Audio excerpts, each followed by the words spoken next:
کیا شب برات کی فضیلت ہے؟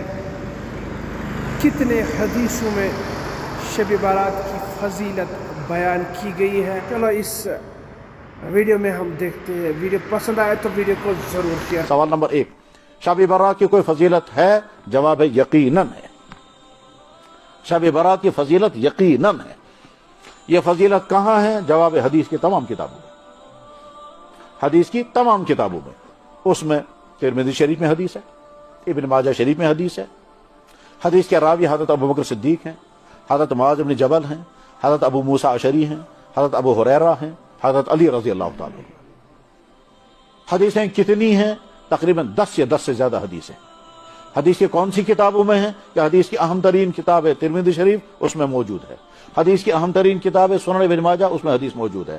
حدیث نقل کرنے والے کون ہیں؟ کہ بڑے بڑے صحابہ ہیں، جن میں حضرت عبداللہ بن عمرو بن عاص ہیں، حضرت معاذ بن جبل ہیں، حضرت ابو ثعلبہ ہیں، اسی طرح سے حضرت علی رضی اللہ تعالیٰ.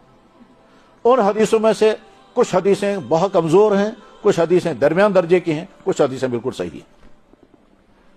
ان حدیثوں میں کیا ہے؟ جواب یہ ہے کہ لیلۃ نصف شعبان، شعبان کے مہینے کی آدھے مہینے کی رات، آدھے مہینے کی رات، اسی کو کہتے ہیں شب برات یا لیلۃ نصف شعبان. نصف شعبان والی رات، یہ 14 اور 15 تاریخ کے درمیان میں جو رات آتی ہے اسی کو کہتے ہیں شب برات. ان حدیثوں میں کیا ہے؟ کہ ان حدیثوں میں ایک حدیث میں ہے کہ اللہ تعالیٰ شانہ اس شب برات میں اپنی مخلوق کی طرف خاص توجہ فرماتے ہیں، خاص توجہ فرماتے ہیں، پھر خاص توجہ کے ساتھ تمام کو معاف کر دیتے ہیں سوائے. حضرت علی رضی اللہ تعالیٰ کو جو حدیث ہے وہ سنن ابن ماجہ میں ہے، میں نے خود پڑھی بھی ہے، پڑھائی بھی ہے. سنن ابن ماجہ، اس میں حضرت علی رضی اللہ تعالیٰ کہتے ہیں کہ جب نصف رات ہوتی ہے، شعبان کی نصف رات ہوتی ہے، تو رات بھر جاگو اور اگلے دن روزہ رکھو. فقوموا لیلہا وصوموا نہارہا، رات کو جاگو، اگلے دن روزہ رکھو. لہذا پوری امت کا فیصلہ یہ ہے کہ شب برات کی فضیلت ہے. ڈیٹیل کے ساتھ پڑھنا چاہیں، سمجھنا چاہیں تو اس موضوع پر جو مستقل کتابیں لکھی ہیں کہ وہ کتابیں پڑھنی چاہیے. اس کے بعد اگلا سوال ہے کہ کیا اس شب میں کوئی خاص عمل اللہ کی طرف سے طے ہے؟ جواب ہے کوئی عمل طے نہیں.